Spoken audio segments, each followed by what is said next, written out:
Hi there, I'm going to talk to you about the types of media we use in this class to grow our bacterial cultures and the forms that we use to grow them in. The two basic media types that we use is we use something called tryptic soy broth or tryptic soy agar. Once the semester progresses, we use some differential and selective medias that have different components in it. But for the base of what we do in this lab, we use tryptic soy broth and tryptic soy agar. It's a soy-based media, and when you look at it, it's kind of like a beigeish or brownish color, and that's what it looks like in a petri dish. There are three different types of forms. So tryptic soy agar is a solid form, and it can come either in a plate or a slant.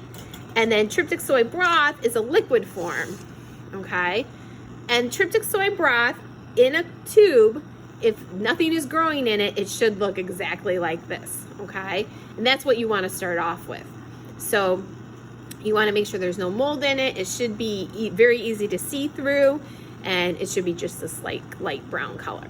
Okay, so that's tryptic soy broth. Tryptic soy agar, there's two forms. Okay, and tryptic soy agar is kind of like a powder form, and it works a lot like Jello. When you get it warm, we autoclave our media, both tryptic soy agar and tryptic soy broth, to sterilize it. It's like a pressure cooker kind of, and that's how we sterilize and make sure all the bacteria is dead that could come from the air or whatever. And we have two forms of tryptic soy agar. So once that is heated, it's liquid. It's a very thick liquid, but as it cools, it turns into a solid.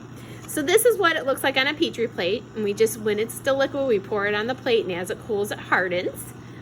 And then this is what it looks like on a slant. And you can see we pour it in the tubes as it's still liquid, and then we kind of lean it on its side, and then as it solidifies, it's used for a slant. When we use the tryptic soy agar plates, those are usually for our working cultures. So those are the ones we would use like weekly, all the time. Tryptic soy agar slants are really good for long-term storage. So they're really good for our backups. So like if we don't use them every week, but if let's say something got contaminated, we could go back to that.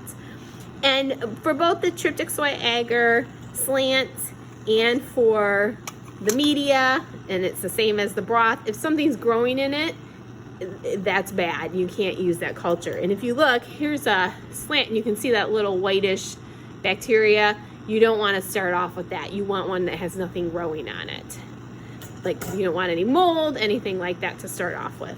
So those are the three. We use tryptic soy agar, tryptic soy broth, and then there's three versions of that. We use the broth tube, which looks like this.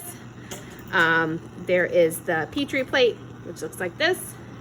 And then the tryptic soy agar slant, which looks like that.